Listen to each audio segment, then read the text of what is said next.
Welcome to WECAN, John Frieda. You are a dear friend, an amazing father and husband, and the godfather of British hairdressing. The creator of your company, the John Frieda Haircare Company, which you ran with your partner Gail Federici, which you sold in 2002. You were one of the early hairdressers, or first hairdressers, who really innovated the hair care market with products like Frizz, sheer blonde, and beach blonde. And your grandfather and your father were barbers, and you left school at the age of 16 and worked for the legendary hairdresser at the time called Melon. You styled icons such as Twiggy and Jackie Kennedy and Princess Diana and very many other notable people. In 1975, you opened your first flagship salon. In 1988, you launched your haircare company. And in 2010, a bottle of Frizz was sold every 16 seconds. And certainly I was one of those people. John, talk to us a little bit about your life and those pivotal points that led you to where you are today. Wow.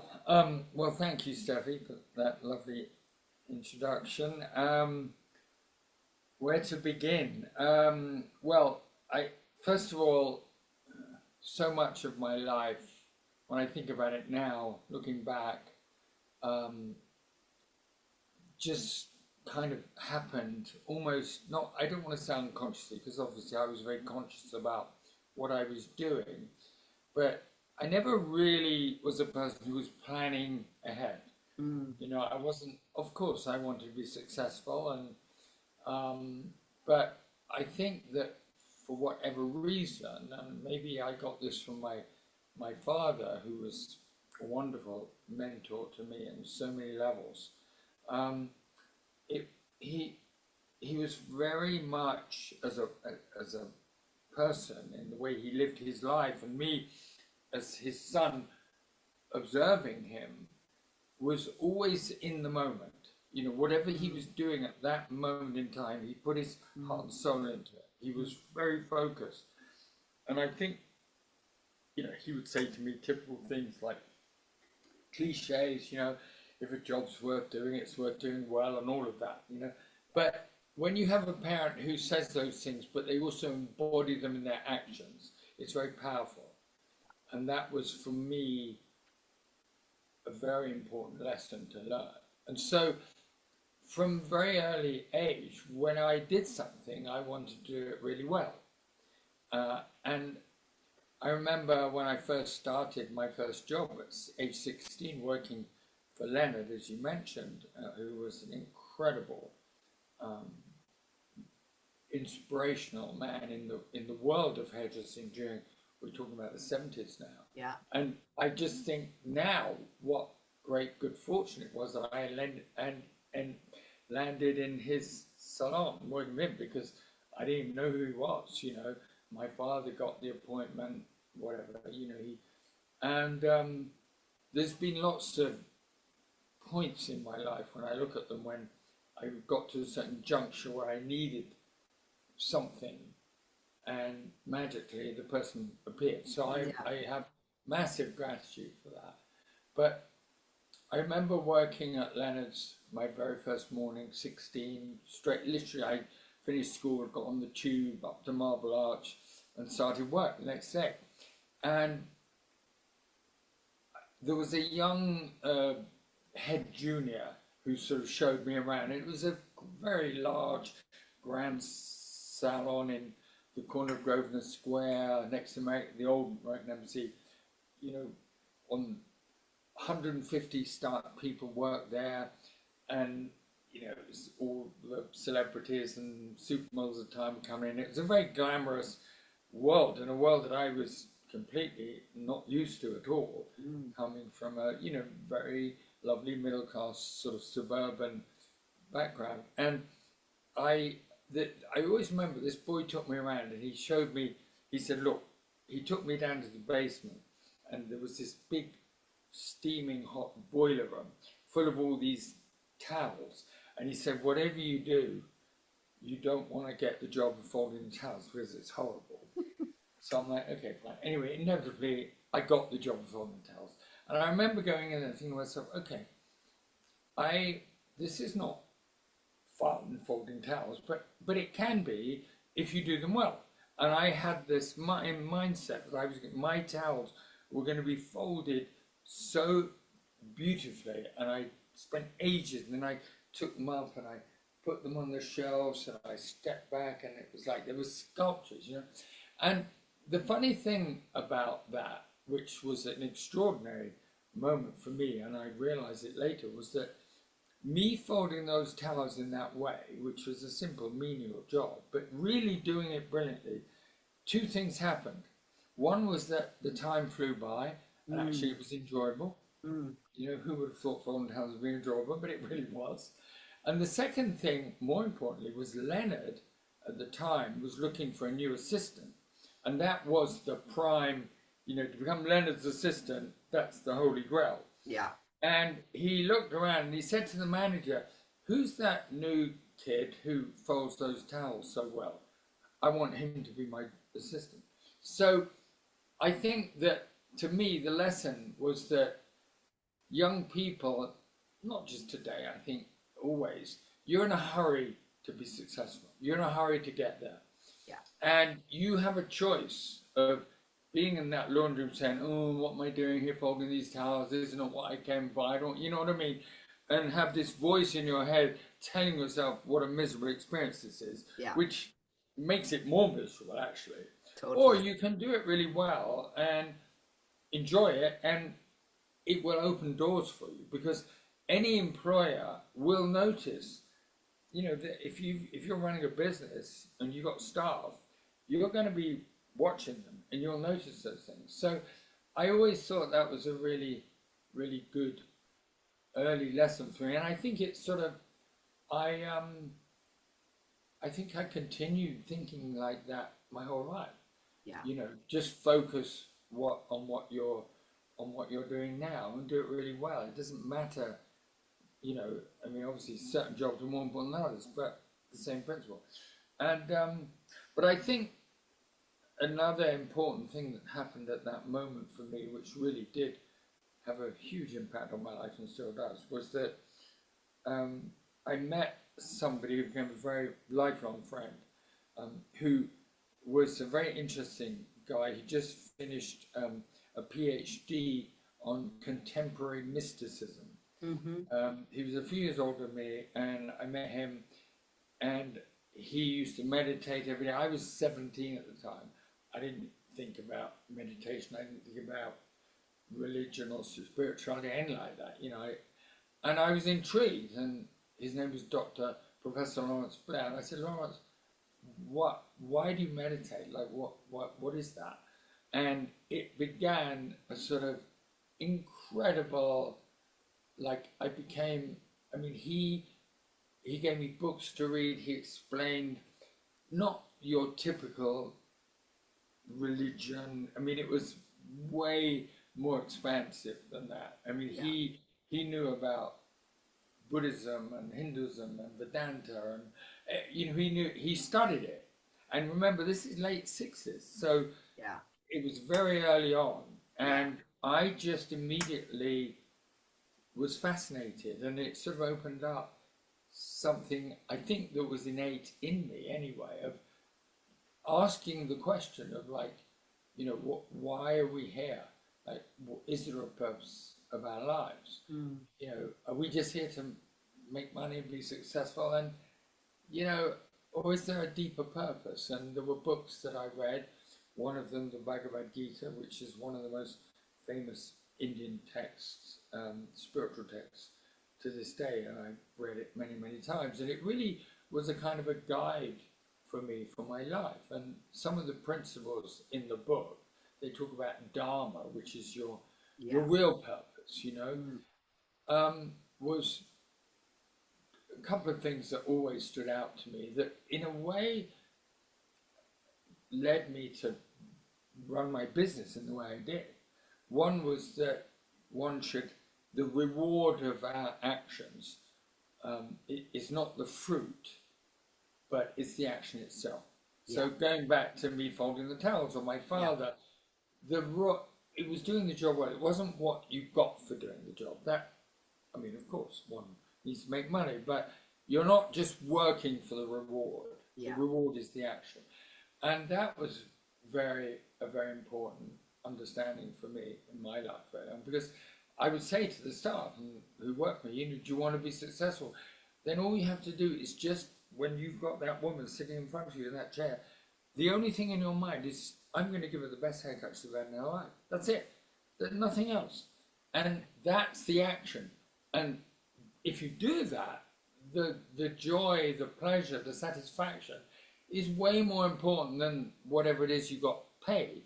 But if you're just focusing all the time on the money, it's a whole different way of living, and it's not a nice way to live, to be honest. Even if you're successful and you make the money, and I do think that's something very important that, I see it today with on social media, like this obsession with fame, money, and success. And from my experience, having met and been around many, many people who are very famous and very wealthy and very successful, who are, quite frankly, some of the most miserable people I've ever met in my life. I know that striving for just fame and money and wealth in itself, even if you were to achieve it, is not going to make you happy.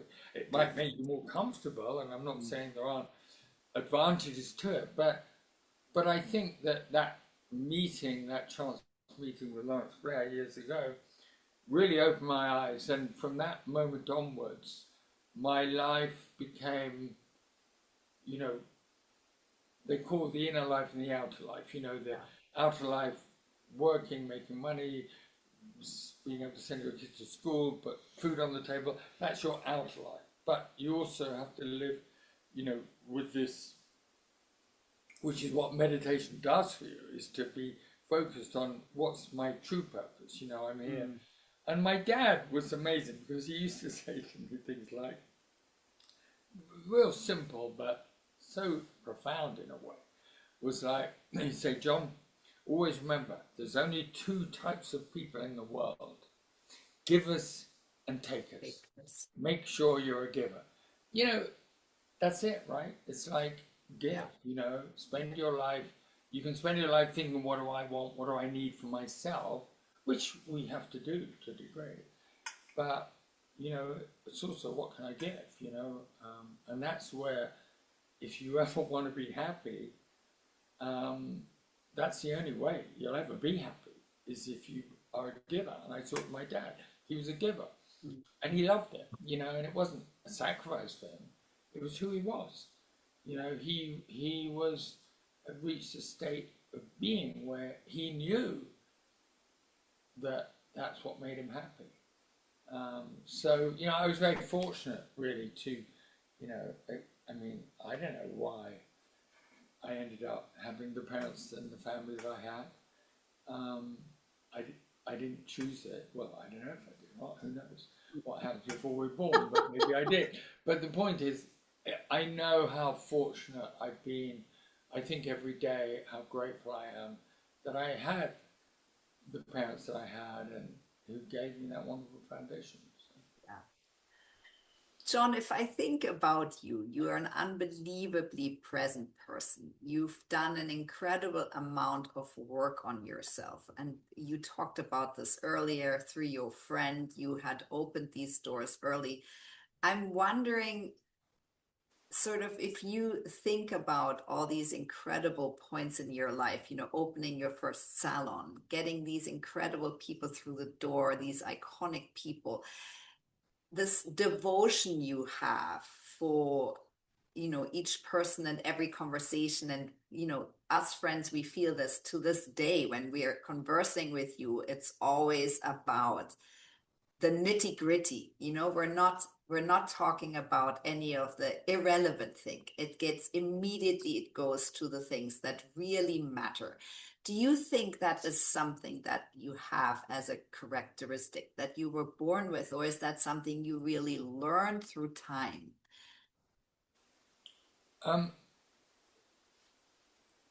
that's an interesting question. I think it's probably a bit of both. Mm.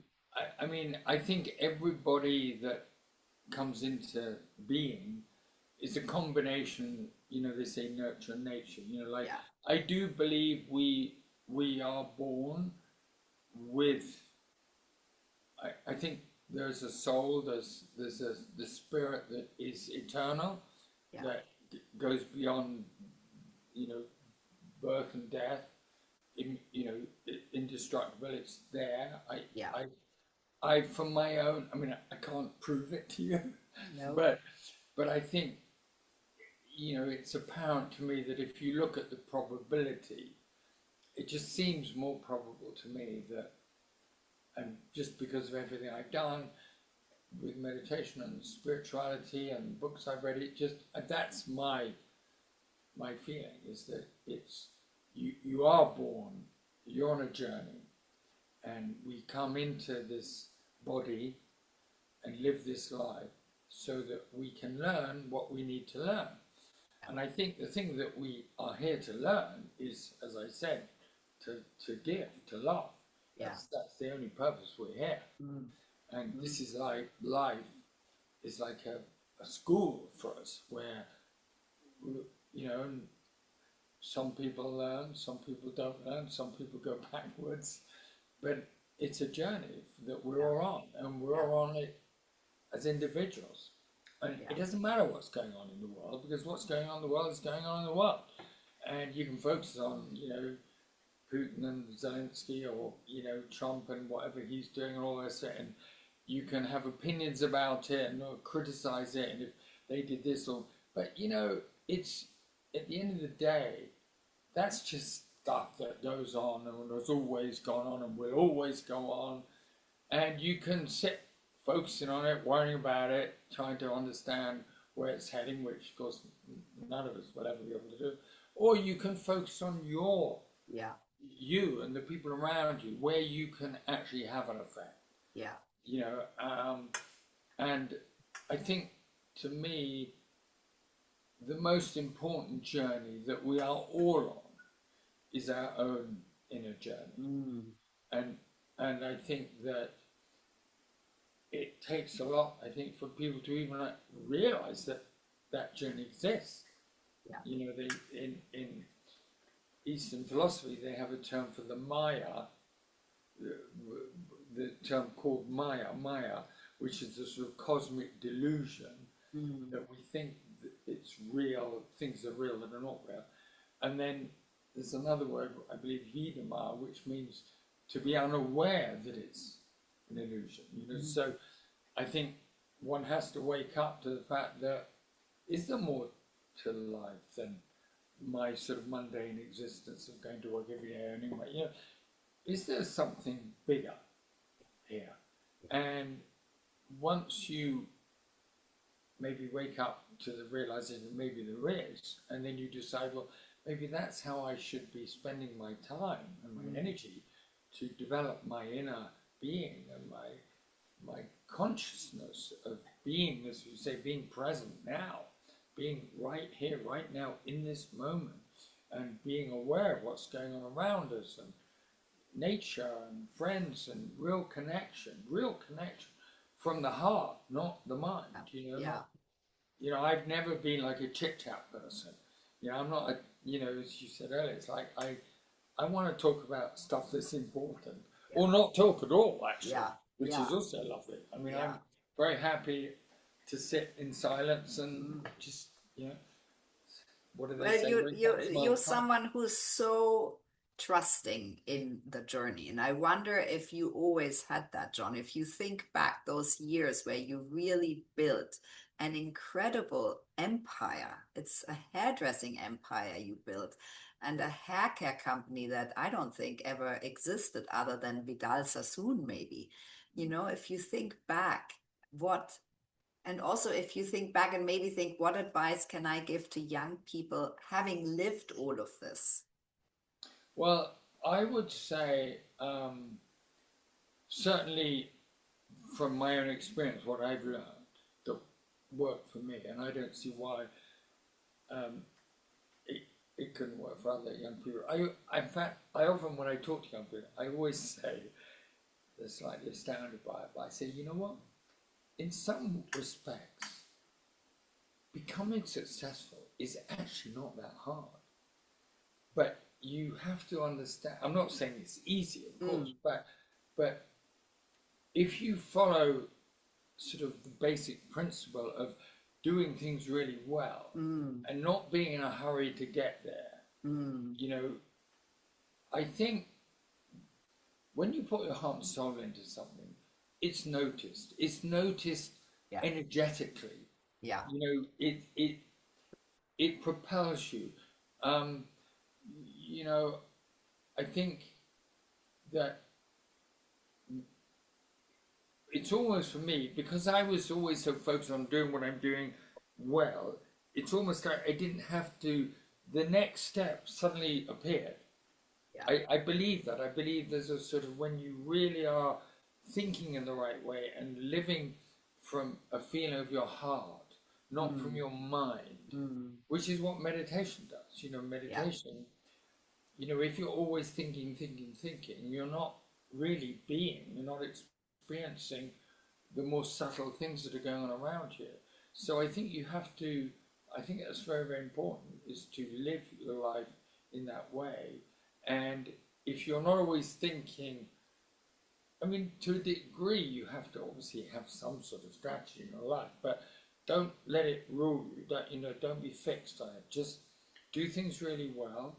The other thing I think is very important, and I was, you know, for me, I was just lucky that it happened, but it may not have happened, was that I managed to get a job working for somebody who was brilliant in the field that I wanted to learn. So, you know, if you're fortunate enough to, I mean, try and work somewhere, work for somebody who really inspires you. Yeah. Doesn't matter what he does or she does. Where you, where they, you know, you're, I was fortunate because I became assistant to a man who was generally a genius. And, you know, it's like I always think, imagine if you want to be a painter and Michelangelo says, here, be my assistant, and you're standing next to him and you're passing him his brushes, and I mean, you just imbibe it, you know. And Yes. I had, I think that was for me. I read an amazing book called Autobiography of a Yogi, and it was about bhakti yoga, devotion, and this young Indian guy met his guru, and through devotion to the guru, he kind of learned everything. And I sort of modeled myself a little bit when I was Leonard's junior on that. I was kind of devoted to him. You know, I wanted to be the best junior he ever had. I took it to such a crazy level of perfection.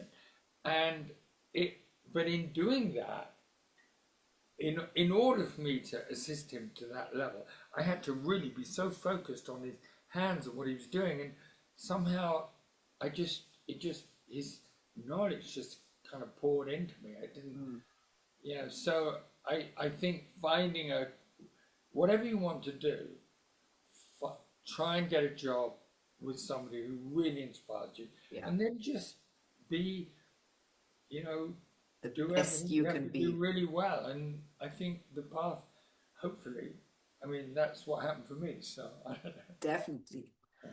John, talk to us about this moment. We had talked about this before. When you were on TV somewhere and you used your product, the Frizzies, and after that, the phone didn't stop ringing, and you understood in that moment you're sitting on something really powerful because people wanted it everywhere. And then, as you said, Gail appeared, right? You needed a Gail, and she appeared. So talk to us about that moment when you understood this seems a life-changing moment. Well, actually, before Frizzies, I had, and actually before I met Gail, I had been invited by Boots to, they wanted to do some experiments with professional brands. Mm-hmm. And I had just started my own John Frieda brand, and we had two really, I mean, incredible products. One was called thickening lotion, and the other was a wax. And this was a time of like Dynasty, Dallas, big hair, and everybody wanted that look.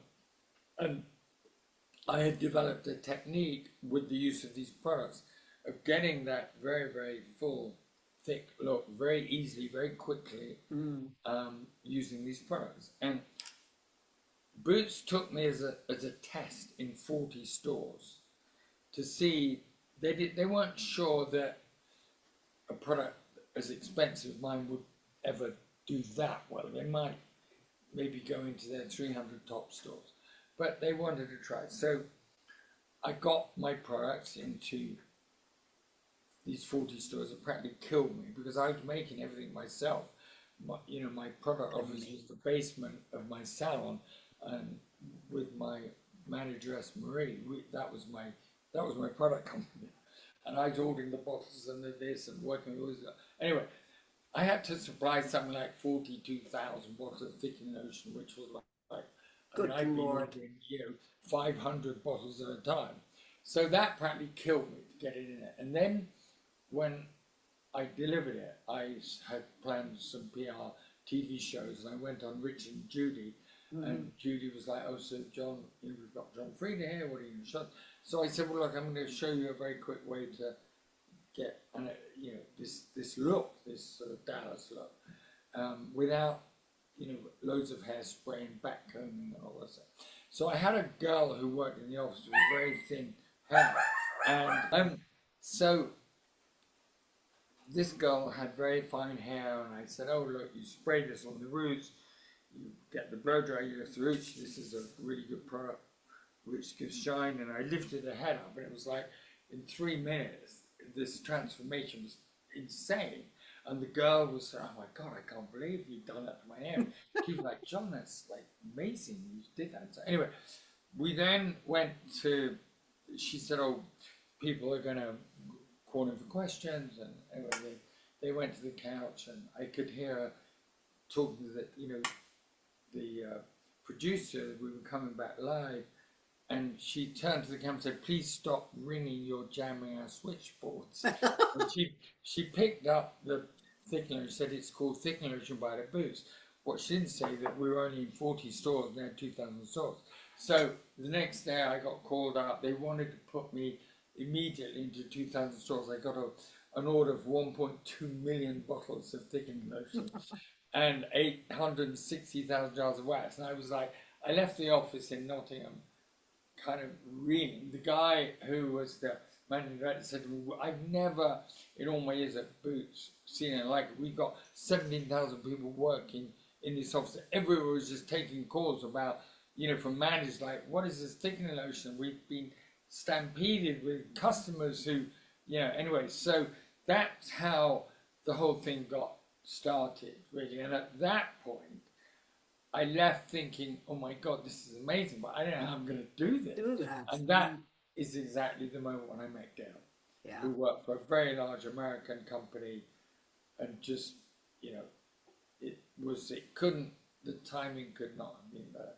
Yeah. Later, with the Frizz story, that happened much later, when we realised that there's a huge gap in the market. People with frizzy hair. 60% of the world's population have frizzy hair. Yeah. And there wasn't really anything, and we started working with a chemist and developed a particular formula using pure high quality silicone, and it just was like incredible. Yeah. And the same thing, I think we launched in America in 1990. I think I did about 150 TV shows in the first year. Unbelievable. Live, demonstrating the product, and it just kind of went crazy. John, so you had this really incredible partnership with Gail. Talk to us a little bit about those times? You know, you were famous, you did so much already, you met Gail and you took it to a whole other level. Well, it was incredible, really, because I'd obviously, I started hairdressing. Like I look at my career in certain phases. Phase one was working for Leonard for 9 years. Mm. Phase two, leaving, opening my salon, developing my products. Phase three was really Gail and I launching the business in America, Yeah. where I'd sort of left.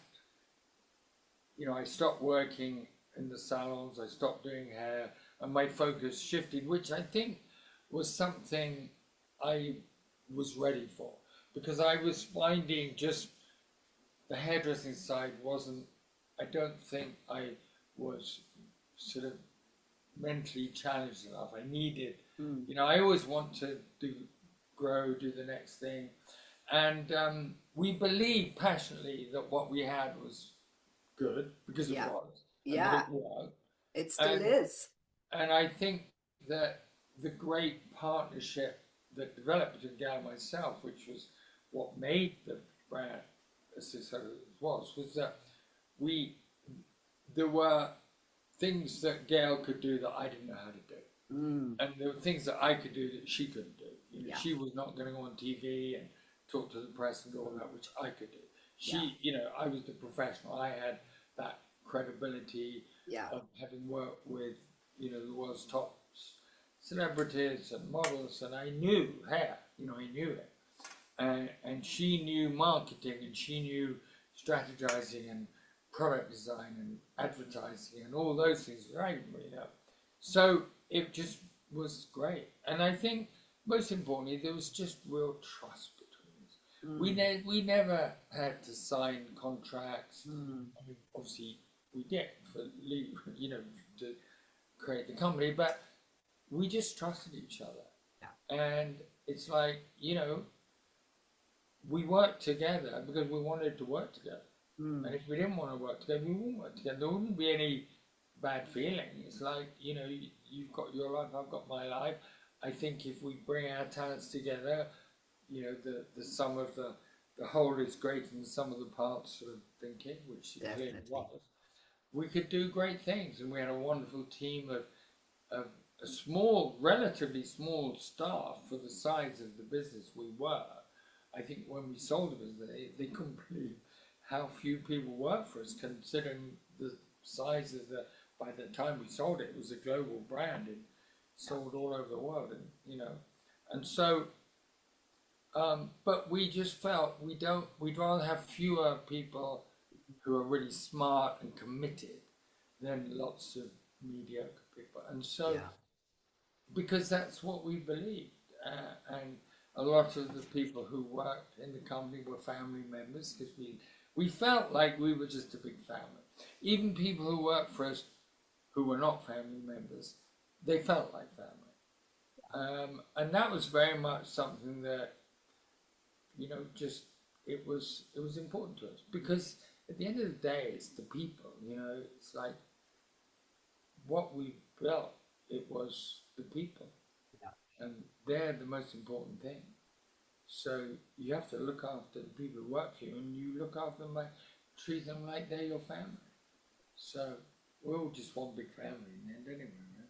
Although it doesn't always feel that way. Absolutely. It doesn't feel like it, especially at this point in time, but I'm No. very grateful you remind us, because it's so true. And if I think about your messages, John, of whatever you do, try and do it at the best of your ability. That's working hard. Work for inspiring people. So the people around you, if they inspire you, this is going to propel you into a completely different stratosphere. This focus that you had, you really focused on what you did, and you dedicated yourself 1,000,000% to it without losing yourself, which is rare, John. I think I see a lot of people who at times lose themselves. So what do you feel was, any moment where you considered it more as a failure? What was failure like as part of your journey? I remember reading somewhere, you cannot succeed if you haven't failed. Yeah. And I think the important thing, again, going back to the Bhagavad Gita, there's a wonderful passage in it which says that when you act, whatever your action is, your job, whatever it is you're doing, doesn't matter what you're doing, your action, you first of all decide, I think this is the action that I need to perform in order to achieve what I feel is the right thing to achieve. Okay? Yeah. Dharmically, right? Then you once you've decided, you put your heart and soul into doing it. But most importantly, you then have to not be attached to the outcome. Because you might think this is the right thing to do, this is the right thing to achieve, and therefore I must put my efforts into achieving it. But you don't know if it's the right thing to achieve. Yeah. And ultimately, whatever happens, I believe, is the right result, even if it's a result that you didn't want, because you then have to say, well, what do I need to learn from that? And I think that's how life is, like we can't control what's going to happen to us. We don't know. So do your best, but then let go. And if the outcome is different, accept that actually that's right. So that's really, in a sense, what failure is. It's like, I want to do this because I think but then if it doesn't work, well, you know what? It wasn't meant to work. So what are you going to do about that? You can either, I can't succeed, I've tried and I'm going to give up. Or you say, okay, pick myself up, dust myself down, start again. We've all, I can give you countless times when I was literally almost like thinking of slitting my wrist, because I had problems that I felt were so insurmountable that I just thought, I want to get out of this business and go and buy a little farm in the country somewhere. I probably would have done that. I couldn't because I owed money or whatever. But I also felt, you know what? Don't give up. Like Winston Churchill, never give up, never give up, never give up. Yeah. I think that's important. You've got to just, if you believe in what you're doing, and you just got to keep at it. And failure is a very important part of that journey of teaching. Yeah. You don't learn anything without making mistakes. But it's important not to see it as a mistake. To see it as something that didn't work, so what will work? Yeah. Yeah, I love how you put that. John, you're an unbelievably creative person. You have created iconic styles. I mean, your salon was booked for months in advance because you came up with iconic hairstyles that people wanted, especially women wanted from all over the world. How do you feel this creativity, flew sort of, how did you access, were you aware of it? Where was this coming from? I don't have a clue. I mean, I think that I used to think, and actually I remember when I met Gail and I talked a lot about that, about creativity and about can you, a lot of people feel that, either you're creative or you're not, you're not, and of course creativity uses a different part of the brain. Yeah. Than the more cognitive, the left side, right side theory of the brain, which is that one side is, artists tend to often not be good businessmen because they're developing one side at the expense of the others, and people, maybe accountants who develop the other side, maybe they're not so creative because it's like a muscle.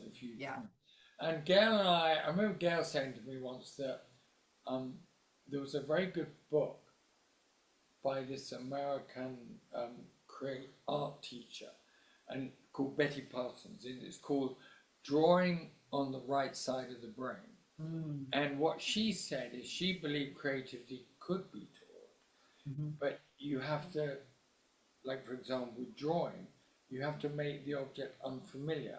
So she turned a vase upside down and people would, you know, because they're not thinking too much, they're allowing the creative side of the brain to work. And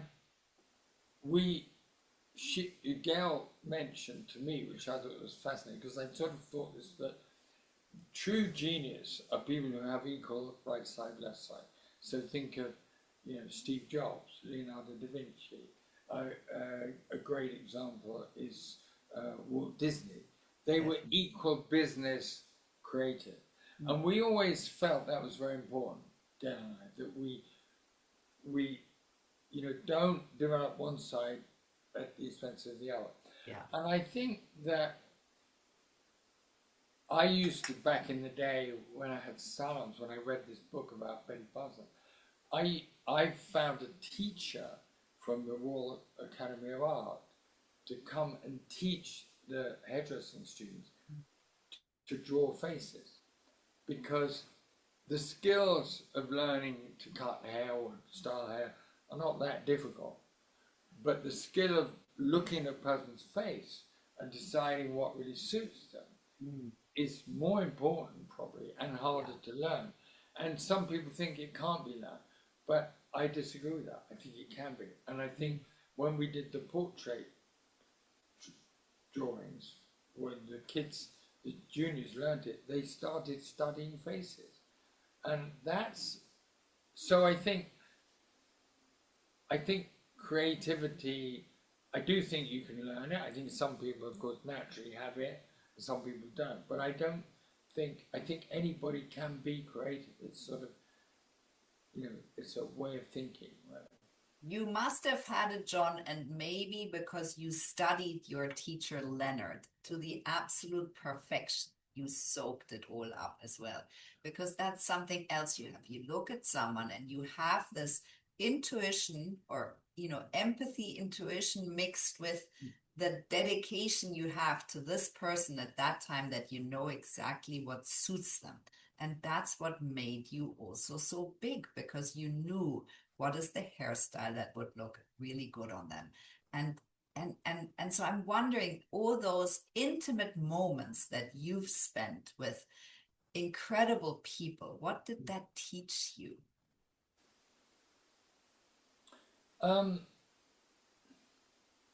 Well, I think everything to me was based on the highest possible level of quality in everything you do. You know, it doesn't matter what it is. So, and I think the other thing is to be really very focused in the sort of reality of the moment. I always think that, like, when I would sit down with a client, sometimes maybe for the first time, I had a process which was, before I did anything, I would sit down and I would ask them questions. Yeah. You know, and get them talking. And, you know, and I'm listening to them. I'm listening to what they're saying. But more importantly, I'm sort of intuiting what I'm feeling. Because that's more important. Very often a client might say, you know, they're quite nervous going to a hairdresser for the first time. And they will often say things which I realized were not really truthful. You know, they would sit there and say, oh, I just want to trim. I only want a little bit. What they're really saying to you is they don't want that, because they're not coming to you just for a trim. They're coming to you to maybe transform an incredible hairstyle, but they're also nervous that you're going to cut all their hair off and they're going to hate it. So really what they're saying is that when they say, I just want to trim, what they're really saying is, don't chop all my hair off and make me look terrible. You know, like you have to, there's a lot of kind of psychotherapy goes on. Yeah. So I'm sort of looking at them and I'm kind of listening to what they're saying, but I'm really just figuring out myself, what is wrong with this woman's hair? Or what does she need to make her look, you know, more fabulous, or whatever it was.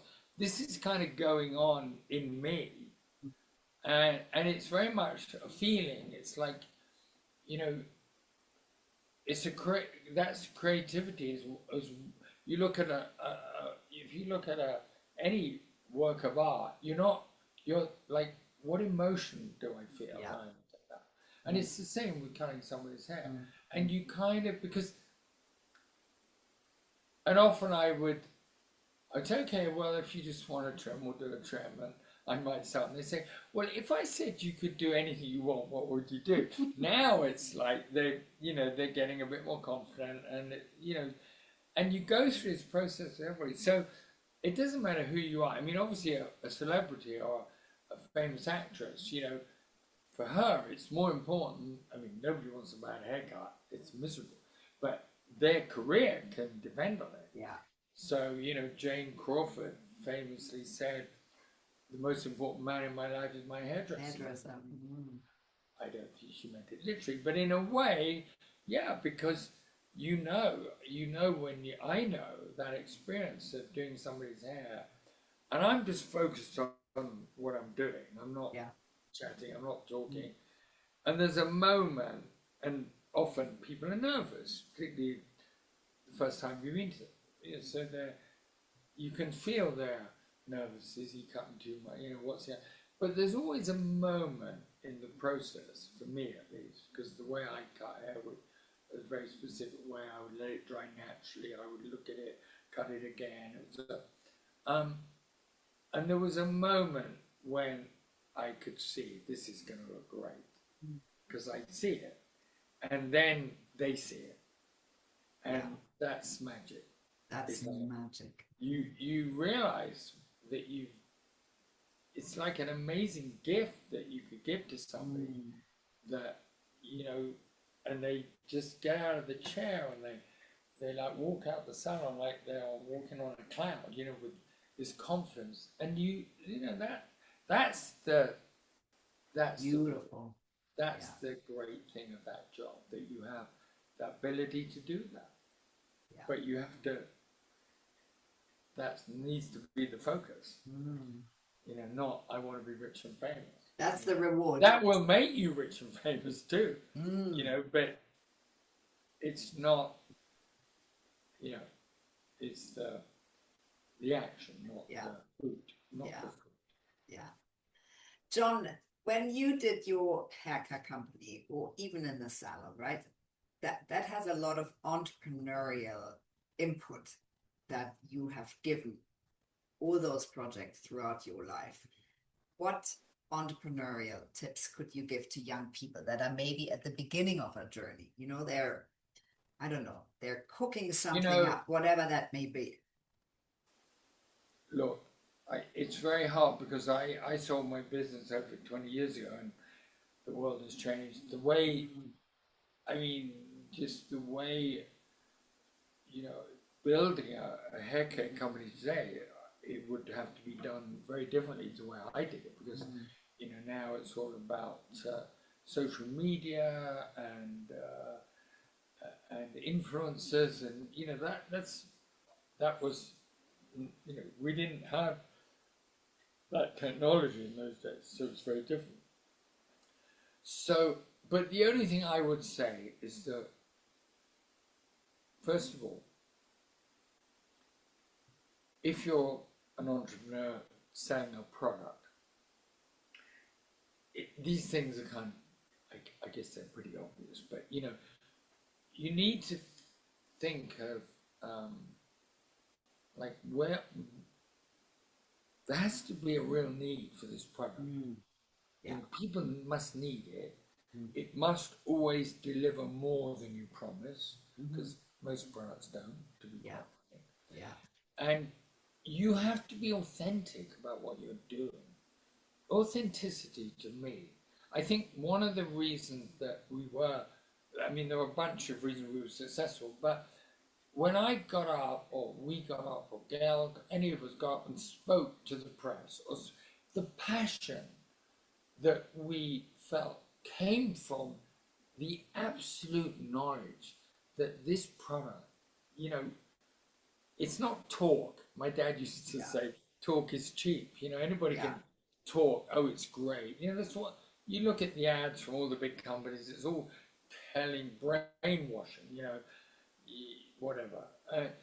But really, is this the efficacy of this product? Is this? We knew that when we put a bottle of Frizzies in the hands of you, we were going to change their life. Yeah. And it did. And the letters we got, and I mean, it was because. So, of course, it's not easy to find something like that. But as an entrepreneur, you're gonna, if you want to compete and to be successful, you've got to come out with something.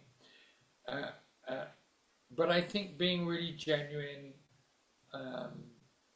being able to persist, that's probably the single most important thing I would say to anybody. Yeah. Don't give up. You know, you're going to, you'll be very fortunate if you just hit the jackpot day one, you know, with the product. It's usually years of trial and error and and learning from people, being open. Don't think you know it all, because you really don't. You know, it's almost, I always felt like, it's very funny because when I was working for Leonard, he said to me one day after 9 months, normally it takes 3 years apprenticeship before you can go on the floor and do clients, and I'd only been there 9 months. And Leonard said to me, okay, we're booking you a column tomorrow, you're going on the floor, you know, you're going. And I'm like, no, Mr. Leonard, I'm not ready. I'm not, he said, you're ready. And I think so often people are the opposite. Oh yeah, you're holding me back. You know, don't be in a hurry. Just, I think to really make something successful requires a huge amount of time, effort and work. Yeah. And you can't be in a rush, you know. Yeah. So yeah. I think that's a great. You know, these things, I don't know where I learned them from, but I think when you're open, I think just you watched your always father. Awareness is the most important thing.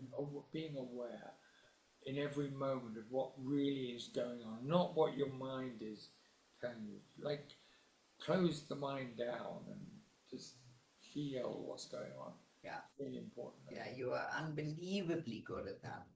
John, we met through our children, who are amazing kids. Talk to me about what you hope to pass on to your children. You know, I remember listening to or reading an interview with Aldous Huxley, very much toward the end of his life.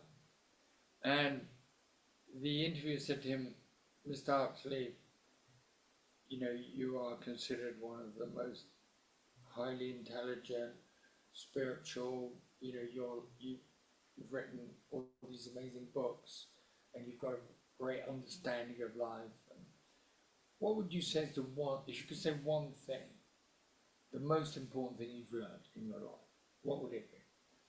And he immediately said, you know,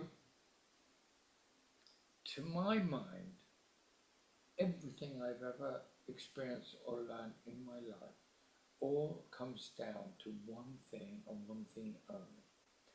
And he said, just be kind to people. He said, that's all that matters. Kindness, you know, empathy, think of others. Don't be selfish, you know. You'll never be happy if you just want more. You'll never be happy. And I hope my kids, I think they have learned that. I mean, they're now, the youngest is 19.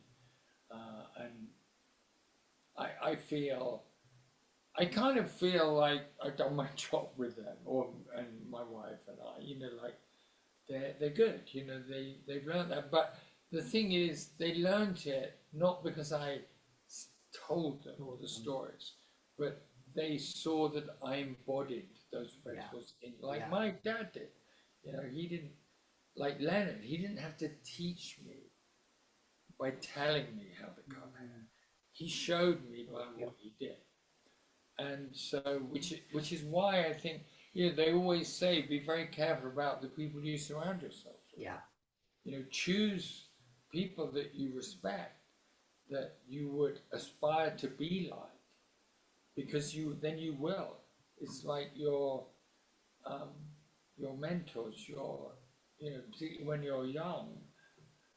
I think it's always important. I mean, you as a parent, Steffi, you agree that when your kids are young, you're teenagers, you're very concerned about who they're hanging out with, because they're very impressionable at that age, and you don't want them to get into the wrong crowd or that will influence them. And sometimes it happens, you can't do anything about it, but I feel with my kids that I think now they're on their journey. I also think, letting go, I feel, I don't tell them what they should or shouldn't do. Like, you make your own mistakes, lead your own life. We're here, I'm here, I'm always here. My dad was always great with me. He would always say to me, John, I'm going to give you some advice, but you don't have to follow it, because I could be wrong. I'm just bringing it up. You think about it. Whether it's good advice or not. Yeah. That was amazing. It was never like, you should do this. It was, consider this, Yeah. And he was more often not, he was right. But it was the fact that he wasn't rubbing it down your throat. Yeah. Because and it's hard, I think, for kids who have successful parents, because that puts the pressure on you as well. So and your children, one does not feel that with them. I don't think they are. I think they genuinely really beautiful humans. They're going to live their lives, and they'll figure out where they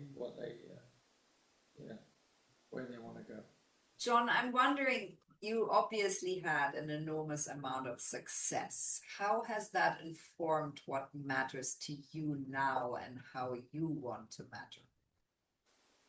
Well, look,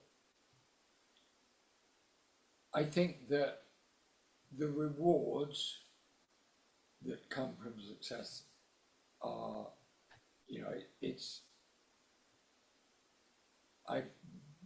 I've had an enormously privileged life in terms of enjoying, having nice homes and going on nice holidays, and I'm massively grateful for that. But I also think sometimes that, again, it's the attachment to it. I enjoy it. I enjoy the fact that through my success, I've been able to enjoy life to a certain level, and my family have, and my friends, kids, friends, family have benefited from that. But I also feel, again, it's getting back to the thing of the attachment. Sometimes, if I didn't have any of it,